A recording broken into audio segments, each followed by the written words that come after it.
flex right stack, 394 dragon smoke, chill, turbo, sucker right. Y2, green right off nasty, hell to Y2, the X base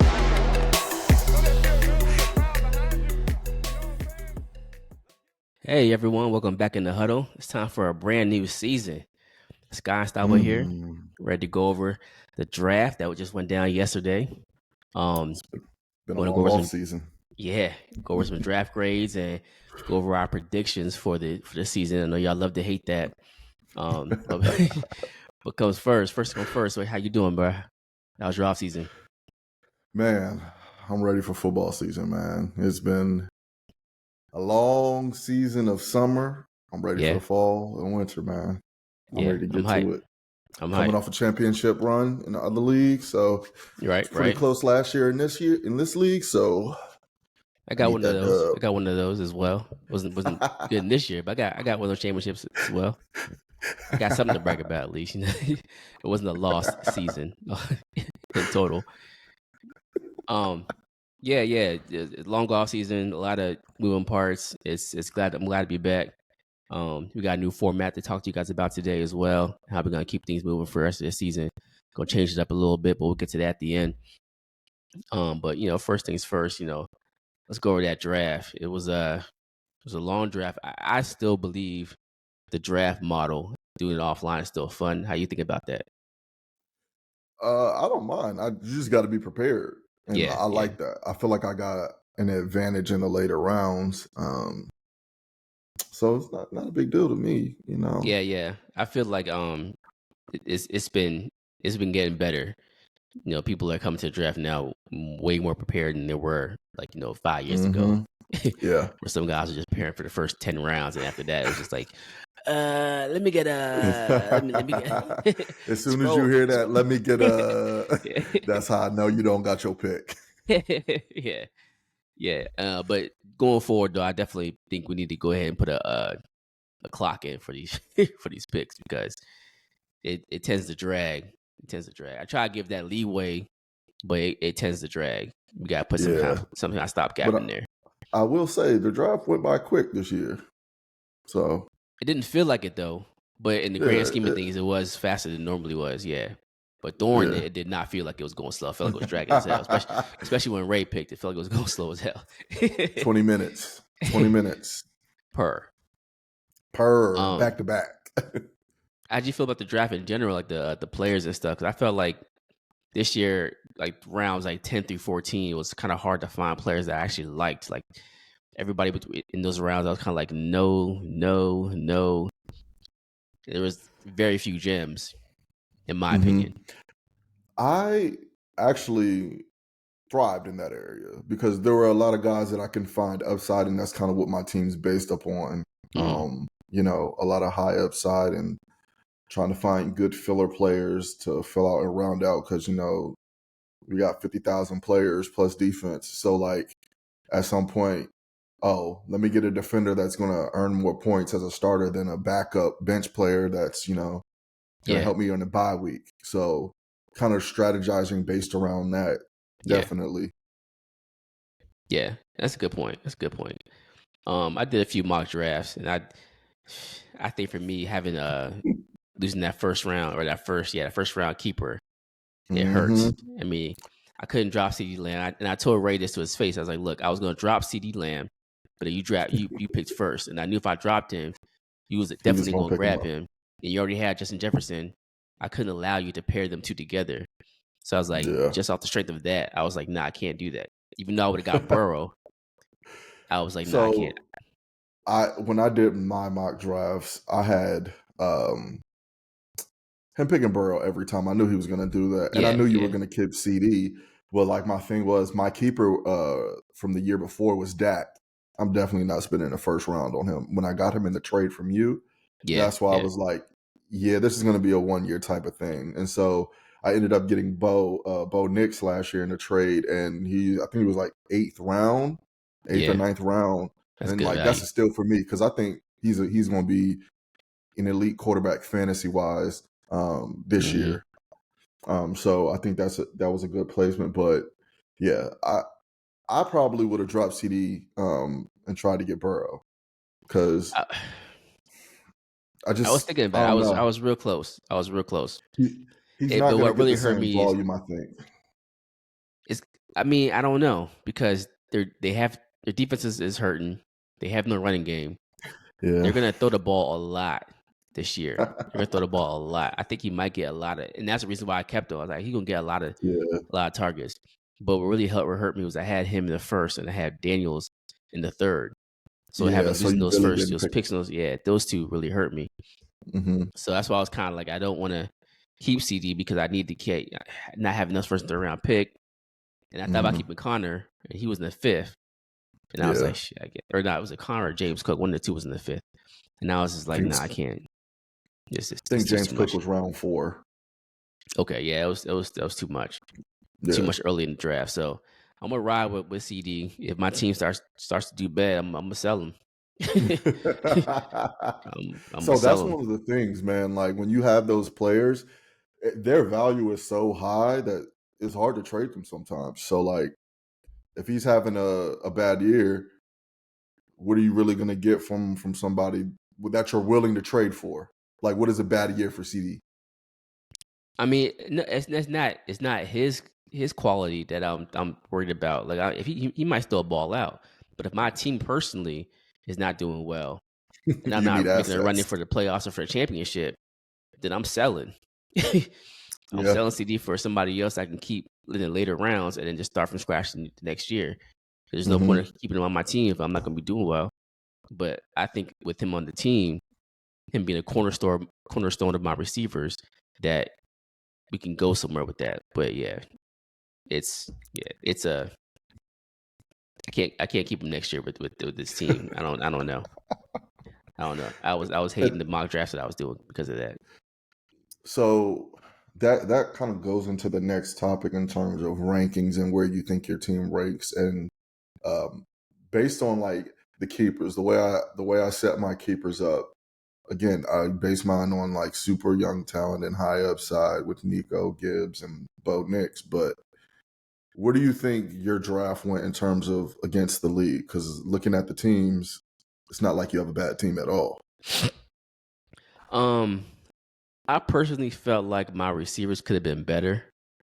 I feel like my team Hmm. is a little old because I have Keenan Allen, I have Diggs, I have Hmm. Mike Evans, all players who can produce. But like I didn't really want Keenan at that round, but he was the best that I could find at the time.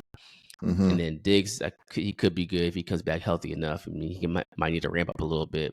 Evans is Evans. So I mean, there's potential there, but I felt like my Hmm. receivers could be stronger. I mean, of course I have CD, but Yeah. I usually like having like two bangers. You know what I mean? Like Yeah. CD and I somebody else. mean, But I think Mike Evans is still a banger. Like he's not a tier 1 receiver, but like I don't know, he just produces every year. he's Like consistent at the end of the year, but he'll give you like yeah, 1 week of like 50, another week of like 9. You know what I mean? yeah, Or he'll pull a yeah. hamstring in that week and he won't finish the game or something like that. And then next week come out next You week and got put two up of like those guys. J-Mo's the same way. exactly. So and that's what I'm saying. My receivers aren't as good as Yeah, I thought as I wanted them to be because of that factor. But I have that upside to where I could win a week with CD yeah, Evans and J Mo, depending on how they go off. So yeah. your team needs a combination of that high floor, high ceiling. Hmm. Um, so we can see how they go, but I don't know. How you feeling about your team? And your draft grade was horrible. My draft grade was bad, but Yahoo, like we're gonna get into Yahoo versus reality, but like Yahoo, I don't think takes into account like the keepers. Like I really don't think they Nah. take that into account. So it's like, of course, I'm not gonna be able to get certain players or like they don't understand strategy, and I guess that's like the way it. But I would figure in 2025 with AI that it would be able to generate something that's more Yeah. accurate. So um I like my team. It's super balanced. I got a lot of high upside guys that are gonna, I think, low key Hmm. could put me over the top. Like Trayvon Henderson, I think he's gonna be good. I think Yeah. Jawan Jennings, I think he's gonna like low key do some numbers for me. Hmm. Um, And then Hubbard, not a fan of, but he's quality. He produces, and I respect that. And they don't got a back. And then Yeah. Matthew Golden, Man, super you high love some upside for Golden, me. man. You have him in every Dog, draft. I wish I had him in every draft. I think he's going to be one of those guys that is going to be the real number one in Green Bay, and I for don't know, years to man. come. I personally stayed away from all Green Bay receivers. Like, Why? Oh, I mean, I understand why, but yeah. the only receiver that I would take is the one that they took in the first round. That's literally the number one on their depth chart right now. Is he really So he labeled has- number one? Who else is? Jaden Reed is hurt. I guess Romeo Dobbs. He's probably he's been running as their number one. Hmm. And Jaden Reed is hurt, so that's why he's their number one at this point. Yeah, I mean, I believe in Jordan Love this year. I believe in the Packers this year. I believe it's a team, have an to. NFL team. Packers are going to be a good solid team. I just don't, for fantasy wise, I can't really put my hat on which receiver is going to be the lead horse in this team to actually put up some fancy numbers that are going to be relevant to where or not relevant, but useful to actually win games. I think they're all going to be middle of the pack because there's going to be so many mouths to feed. I mean, I feel like he's a yak guy, but also he can catch the ball. So what are we gonna do? Who else is catching the ball? Nobody. So I'm sure Jordan Love's built that rapport, or is going to build that rapport where he's going to be the go-to guy, especially the draft capital that they put on him that they don't usually put in receivers. So I'm assuming that's them saying we're trying to get the guy, we're trying to go now. And as you see with that Parsons move, they're trying to get over the top now. Oh, yeah. So it's now. That's my assumption is you're gonna feed this guy because you think he's the guy so much that you took him first round when you haven't taken Justin Jefferson, all these other guys from the past few years that you could have got. That's true. At value. So that's my thinking on that. But I think it was a good draft. I think I have a somewhat serviceable team. Pretty deep at receiver, it looks like. I think my running backs are gonna do well. I'm not really a Genty guy, but at 2, who are you gonna pick? I'm not gonna take. I think it was Derrick Henry or somebody. I really wanted Bucky Irving, but at that price, you got to take Ashton Genty. I can't take Bucky 3rd overall, but I think he could finish. I think he could finish as the RB1. I think he could finish as RB1. He has potential. Yeah. I like Bucky this year as well. Yeah. So my draft grade was I was surprised with my draft grade. To be honest, I thought it would be more like a C+. When it came back as an A, I was like, wait a minute. And that might be because I got Kyler Murray in the 18th round as a keeper. Yeah. So that's what doesn't make sense. It's their value for player to keeper versus the teams just don't make sense to me. But same thing with Dynasty too. Dynasty is the same way. Yeah. Keep all those players now. They'd be like, "Oh, you should A+." I was like, "I only drafted 3 players." How good could it really be? Yeah, right. It was really that well. So look at the draft grades. I think they're all pretty on the nose. Teams have made a lot of roster moves between then and now anyway. But I don't recall the last time I saw somebody with actually an F draft grade. I've never Have you seen that?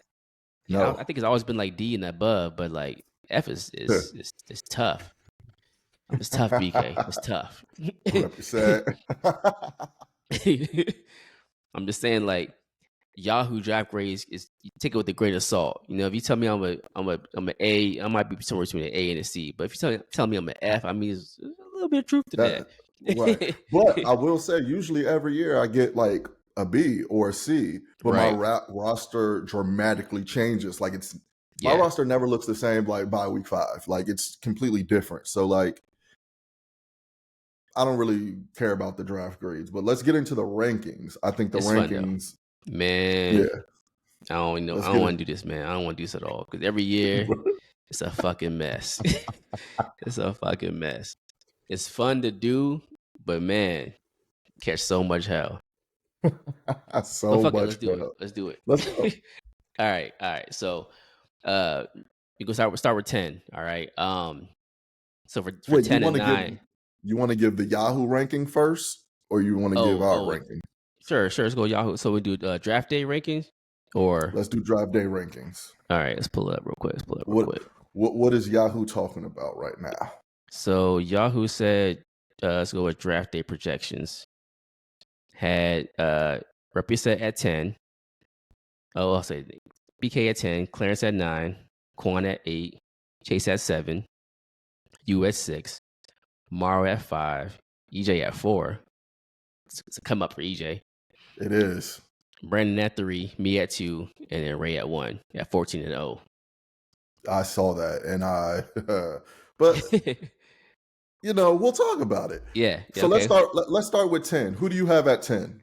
So for 10 and 9, 10 I got Quan, 9 I got Mario. No, I'm kidding. They on your ass. I'll fuck with y'all. Now we gotta hear Stavo make fun of me every episode. Looking ass boy. Come on, man. I'm fucking with y'all. All right, so 10 I still agree with Yahoo with BK at 10. Okay. I have BK at 10 as well. Rep your set. He's real light at receivers. Like real light. Yeah. That's gonna hurt him. At 9 is gonna surprise you. Are you sure? It may not, but let me say my 9 first then. All right, go ahead. Chase.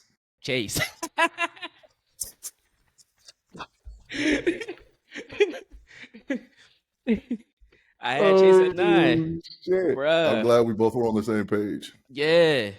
I was surprised. I was looking at his team and I was kind of like, I'm not really inspired by this.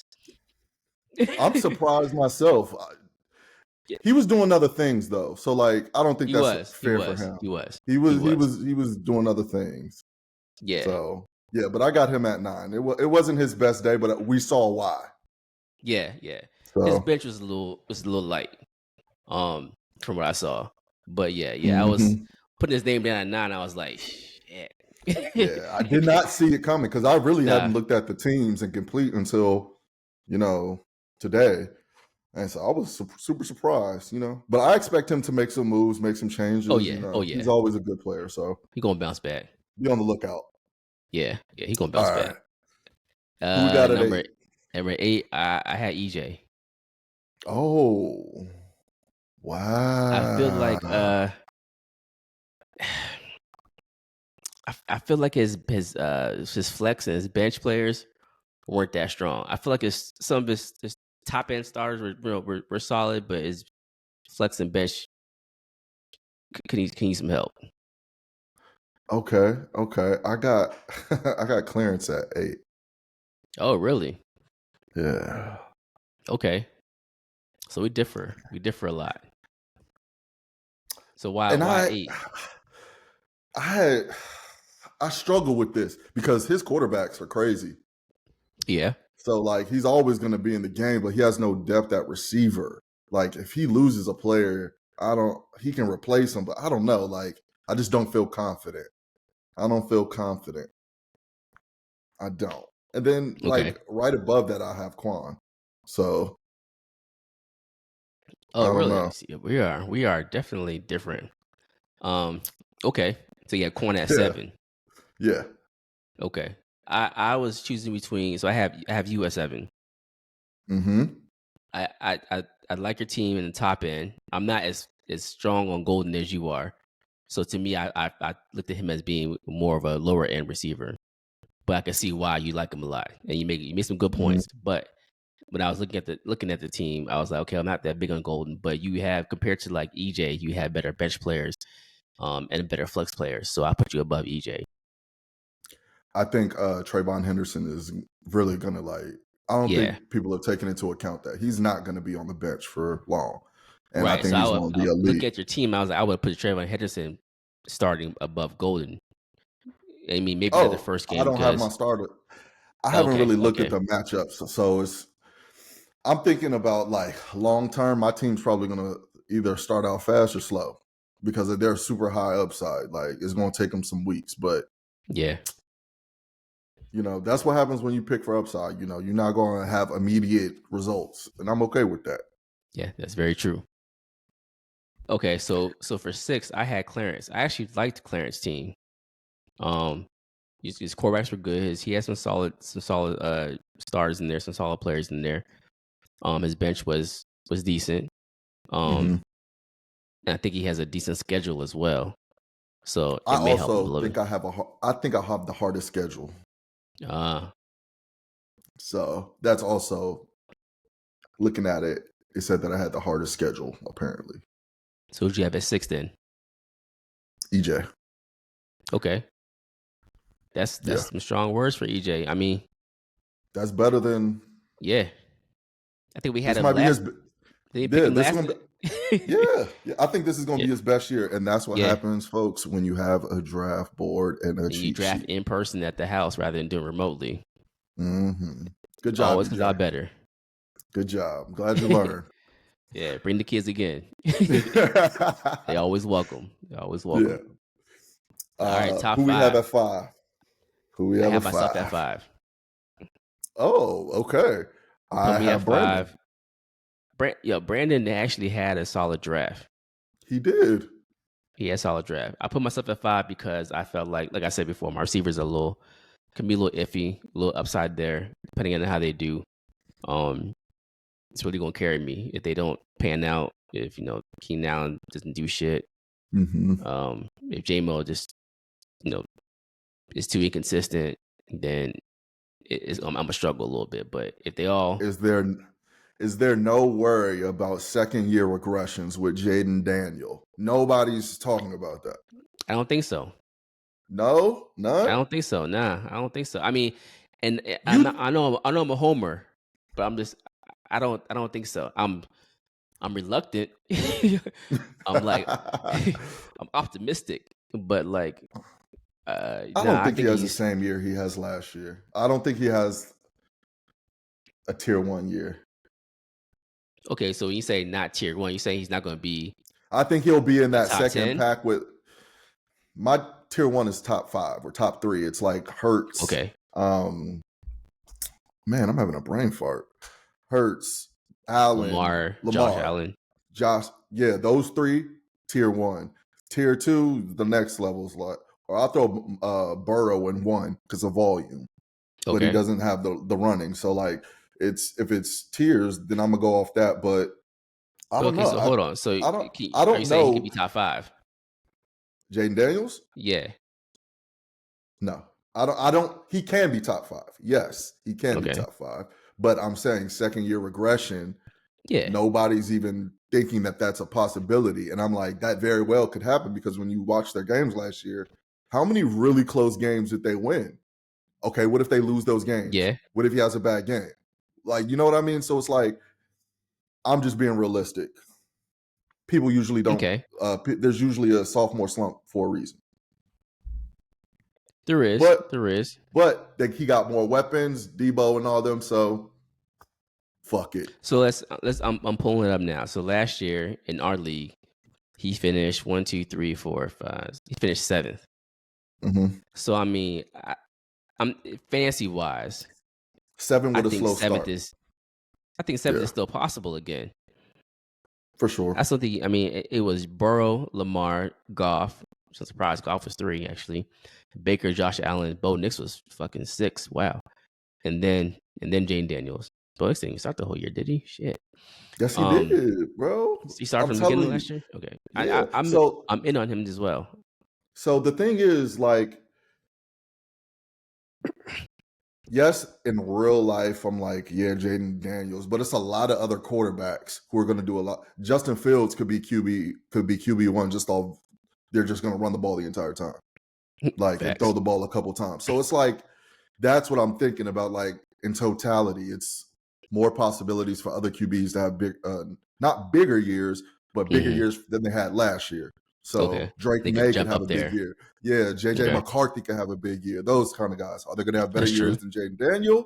I don't think so. But fantasy-wise, they're talking about giving Drake May running plays for himself, like, and he's supposed to have a big year apparently. So I don't know. He's not going to have a better year than Jaden Daniels, but just something to think about. in that same breath, though, I could also see Jared Goff and Baker Mayfield falling out of that top 7. So I mean, Jared Goff is I think he's definitely going to fall out that top just based off of Ben Johnson leaving, and I think they're going to give the ball to Gibbs more, and a couple other things that I won't speak on here just off of you trying to trade fantasy him? things. No, I would never trade Gibbs. No, it's my Goff. Goff. Oh, I don't even have him in this league. In Dynasty, I'm talking about Dynasty. I'm sorry. Yeah, I'm changing leagues. Yeah, in Dynasty, because I was thinking about it, because I was going to send you a trade offer, because I wouldn't mind having Goff, but I don't know if I want to go down that rabbit hole with you. Oh yeah, you don't know about that one. Because I ain't trying to pay last year's prices. Facts. And I know you're trying to sell it for last year's prices. I ain't trying to pay last year's prices. So that's why I'm like, I ain't gonna fuck with him on that. All right, I had were we at 5? 5, yep. Oh, I already said Brandon. I like his team. Okay. Just in general, but at 4 I have Mario. I have Mario at 4 as well. That's Saquon, Neighbors, and Purdy keepers are elite. Yeah, and I think he has a lot of talent behind that. Go ahead. Go ahead. My only downside that I saw on Mario's team was his bench, and he has 4 tight ends on his team, which to me is 3 too many. So I think if he takes away some of that and gets some more receivers and running backs in his bench throughout the season, then that'll really help him out. I mean, but he got some upside. ETN, I think ETN might have a good year. He has solid players. Nah, don't get me wrong. His team is solid. I'm just saying throughout these 5 weeks, he's going to need to get let go of these tight ends, and through these injuries, these 4 tight ends is not going to help him. Facts. But I think he was struggling during the draft because he had players that he wanted, and then somebody got him before him, and he didn't have a backup, and then he was like, "Fuck it, you get tight end for sure, for sure." So who do you have at 3? All right, top 3. Number 3, I have Quan. Okay, I thought Quan's team was. I like that though. Yeah, I'm just on the back end side. I got to mix it up. I can't just go with the status quo. I think his team's definitely going to finish higher than what I have him, but you never know. Yeah, Quan's team is solid. I mean, 2-time champion, so you can't knock what he had before.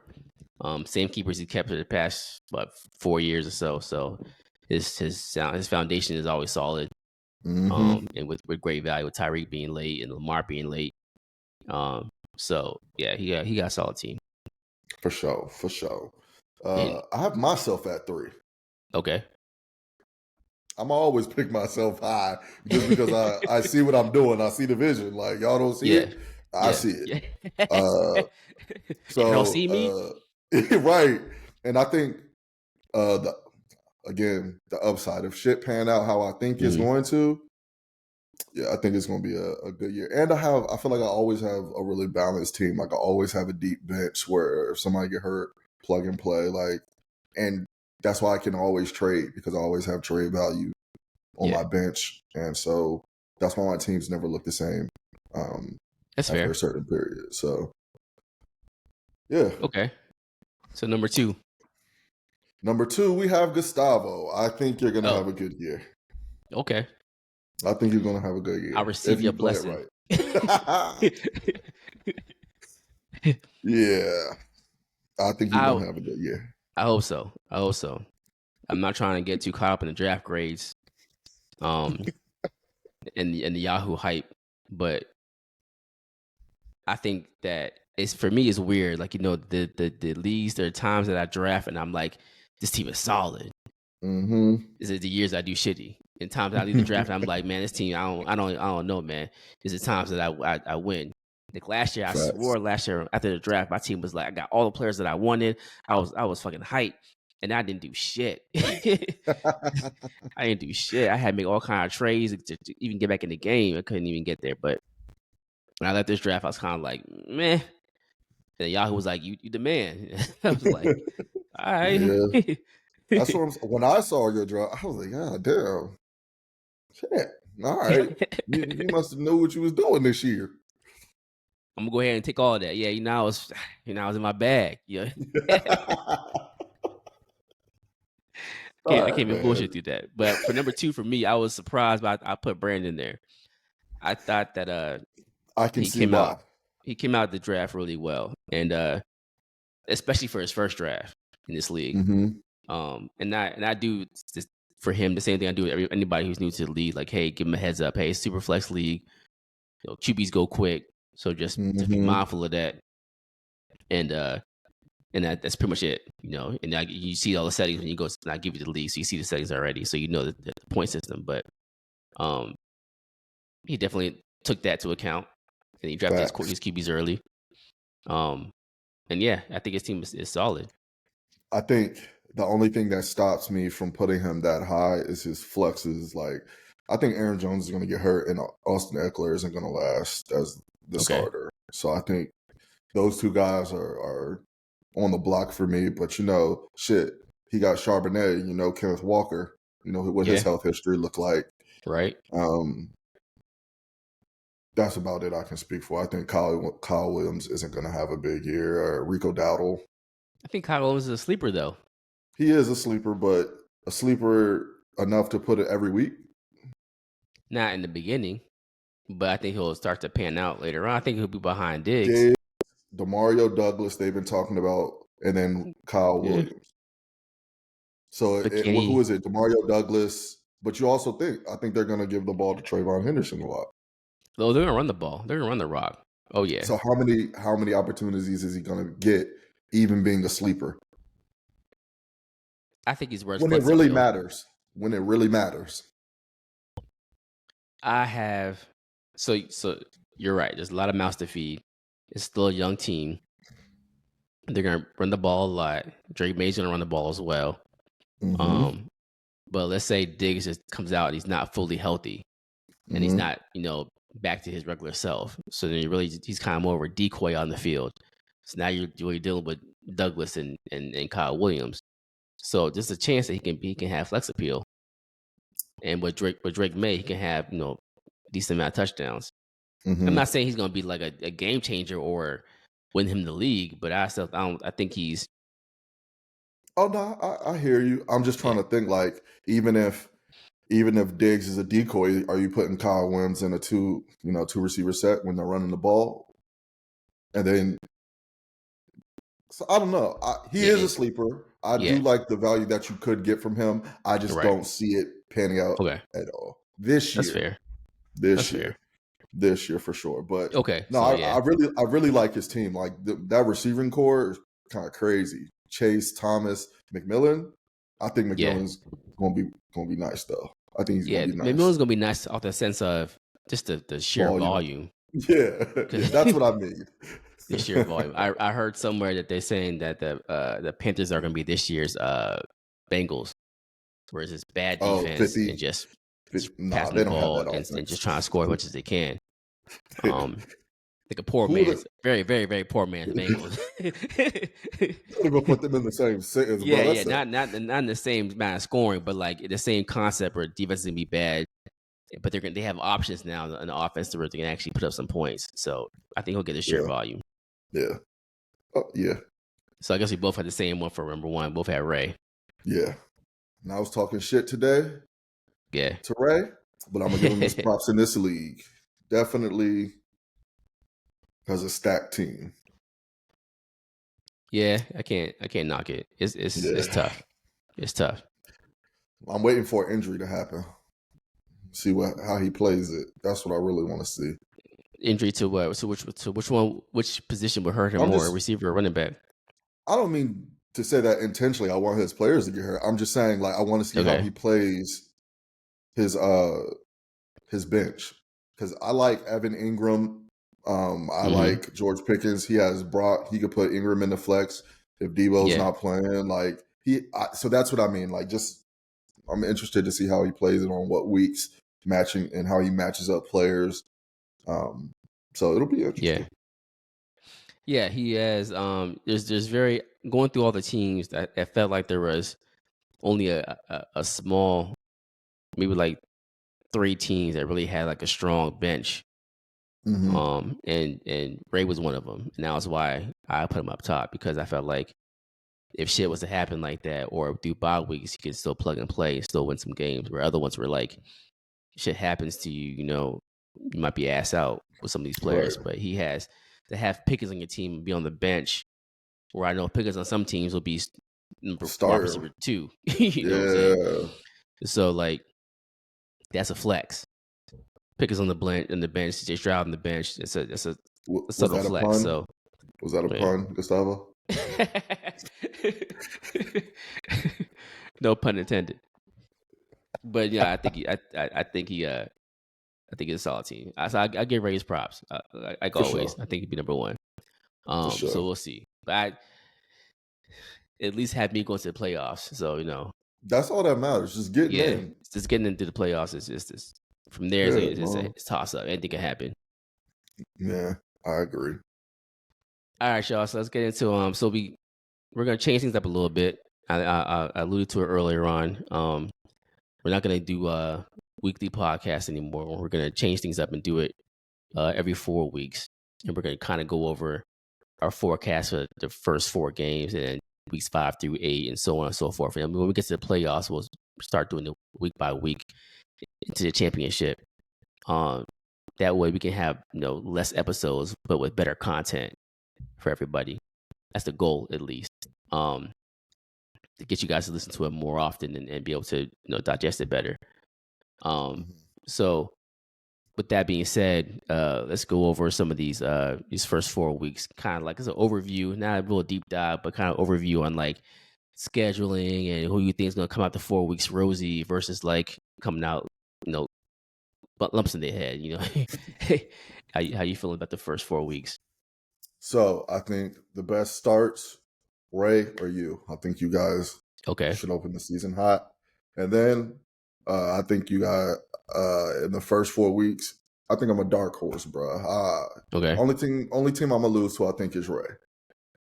Okay. So let's back up. Let's break that down a little bit. So when we say easy versus hard, and we have our rankings that we just did. Mm-hmm. So I'm assuming when you go look at these teams, you're saying, okay, well, I had BK last.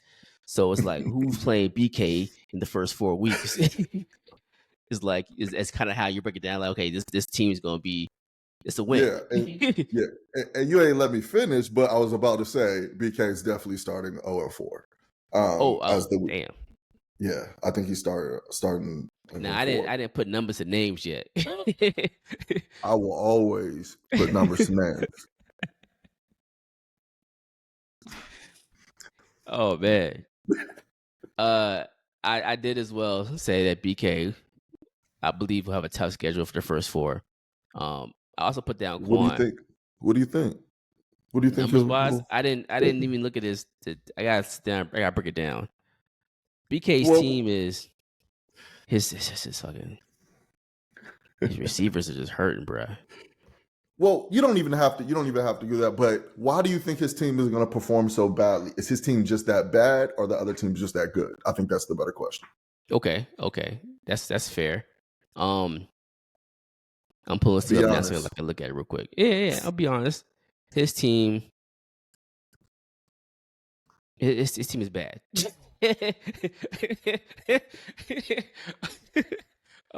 Hold on. But I'm not talking shit. What I'm trying to say is like his number 1 receiver is, I think, Rome Odunze. Oh, he has Rashee Rice, but he's gone for the first 6 weeks. He's got some pieces. I guess you wouldn't consider maybe Chris Olave his number 1 receiver, but Olave, he's like receiver 30. It rains outside with a concussion. Yeah. I like McCaffrey pick. That was solid. And A-Chain is good, and Trey McBride is solid. But receivers, Trey McBride is elite. Yeah, you're right. He's elite. But Trevor Lawrence and Caleb Williams is quarterbacks. Mm-hmm. He's starting Woody Marks in his flex. He has Josh Downs starting. Yeah, you know what I'm saying? Like, I'm not like You asked me a question, so I'm trying to dissect his team and give you a honest Nah, answer. I understand, Yeah, and that's a part of it though. Like, yeah, is it his team or is the league? So we got to see, and it's then both. maybe, It's both. yeah, It's I agree always with you both. on that. Because if your team is, I is agree is with you. lacking, then by default, other teams are stronger. I mean, for sure, and it's just like with Yahoo. They said I'm gonna win like 6 games, so who knows? Yeah, it's still Who knows? in the beginning stages. Trades are gonna happen, injuries are gonna happen. Somebody's gonna ball out the first few weeks. So we're gonna have people off of waivers. Things Facts. are gonna be changed drastically between now and midseason. And Absolutely. when it comes to midseason, we'll do kind of like a midseason recap on how things went in the past, the first half of the season. But I think that in the first 4 games, at least on paper, from what he has now, his team's going to struggle the first 4 weeks. Okay. And who do you think who do you think is gonna get out to the best start? I thought Clarence and Brandon had a good schedule. Hmm. Um, yeah, the reason why I put Clarence's team at 6 is because I think his team is solid. Like I said, his bench was a little light, but he also I think he has an easier schedule. Yeah, I think his team's gonna prove my rankings wrong. Because you got to remember, the first 5 teams you play them again at the end of the season. So your first 5 games are easy, then your last 5 games potentially could be almost as easy. So it's kind of like I'm looking at his team. The first 4 games look good for him. So the last 4 to 5 games should be not not saying they're gonna be soft, but they may be Theoretically. potentially Mm-hmm. positive. So Okay. I think his team's gonna do pretty well because of that. And like I said, Brandon's team is pretty solid as well. For the same reasoning. Okay. And I believe both of them play BK in the first 4 games. But I mean, who knows, bro? Who knows? I mean, BK Who can come out and be knows? 4-0, and then come week 5 when we meet again, we're gonna be like, no, BK shuts it all the Gustavo fuck up. is trying to talk the most positive statements after I'm putting cooking, and I appreciate it. I'm Put putting it it in out the there, air. man. I'm putting it out there. I like that. I like that. I need good karma. Last year was a bad year. I need good karma. I need all that good karma. Oh shit. So yeah, we'll circle back week 5, see how things went the first 4 weeks, do our reflection on that, and look into the next 4 weeks, and then we'll go from there.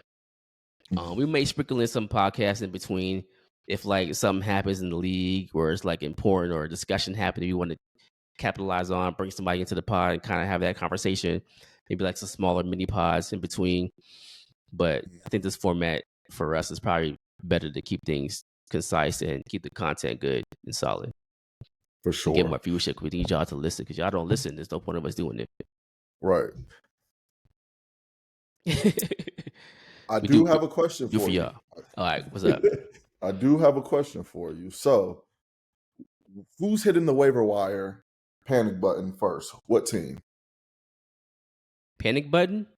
Yes. So define panic.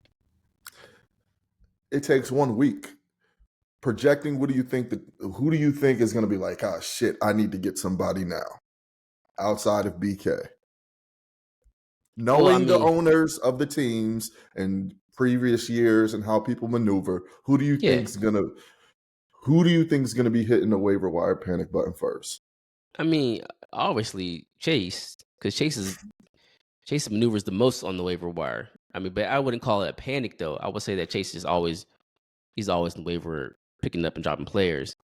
But you know how it goes. The first week, somebody that you don't know about or don't think about is gonna ball out the first week. And everybody's gonna scramble and try to get that player. All right. So let's do an over under. Who do you think is going to be the person to get the first big waiver wire player? I mean, I hope it's me. Shit. Are you going to vote yourself? Let's see here. Who's gonna be focusing the most? It might be if it's not me, it might be Ray. I was going Ray. to say Ray. Ray Yeah. loves that motherfucker out. 1 in the morning, dog. Yeah. He'd probably take a QB too. Yeah. Yeah. I mean, but I So, don't blame him. right. I don't Not blame at him at all. They're a hot commodity in this league. I mean, so I'm saying like panic is. I wouldn't use the word panic because if somebody pans out, if somebody balls out the first week, first game, I'm gonna probably grab. Maybe I might. I tend to not panic like that. I tend to be like, okay, well, you did that first week. Let me see you do it again before I start That's what I'm dropping the saying. players.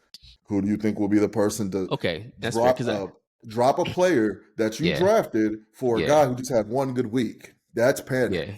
Okay, that's fair. I see. See, that's why I asked the definition because, like, you go all preseason or all off season Yeah. looking at these players and doing your draft board, and you go to the draft and shit takes 3 hours long. You get your team together, and then the first week you throw it all to hell. But like, you know what, fuck it, I'm back to the drawing board. I'm gonna just grab whoever did hot the first week. Yeah. So I tend to hold back because I'm like, I did my research and I believe these players are gonna be good for me. So I'm gonna hold off and see how they pan out before I just start dropping people. But I see your point, and I think that yeah, it could be EJ maybe. He said, EJ, you don't know shit about football. You lies. bitch ass nigga. The lies. Like, no. But I think it's a good thing to bring up though, because that first week, that waiver wire looks crazy. Strong. Like strong. Crazy. And then it's like half the time I feel like a lot of people's moves, when you look at the end of the year when it says waiver wire moves, those first 2-3 weeks is when a lot of people make their first moves. So it'll be interesting to see. For sure. Because you have players in your team too that you'd be like, I had high hopes in this player, and all of a sudden he didn't get no touches. And then you're like, well, the hell with him. I need to win these weeks. And I know I've been there where it's week like 4 and I'm like, or week 5 and I'm like 1-3 or some shit like that. I'm like, it's time to make some moves because this whatever I plan on doing is not working anymore. I've been 1-3, 1-4 plenty of times. So hey, yeah, I seen the greatest comeback I've ever seen. This man Gustavo was 1-4 and won the league. Sometimes you gotta pivot. Swallow your pride, just pivot. You guys gotta make trades on trades on trades. So what? What you say? Pause. Pause. I ain't swallowing nothing.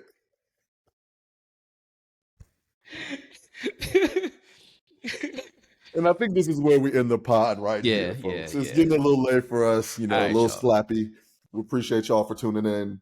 We hope to see y'all at the next episode after these first 4 weeks. And don't mind the shit talking. It's all in fun and games, and we appreciate y'all. We love y'all. We love you. Good luck to everybody. And thank y'all for who made the draft at the house. I appreciate it. Showing the love. It was a good time. But that's all we got. Catch y'all in a few weeks. We out. We out.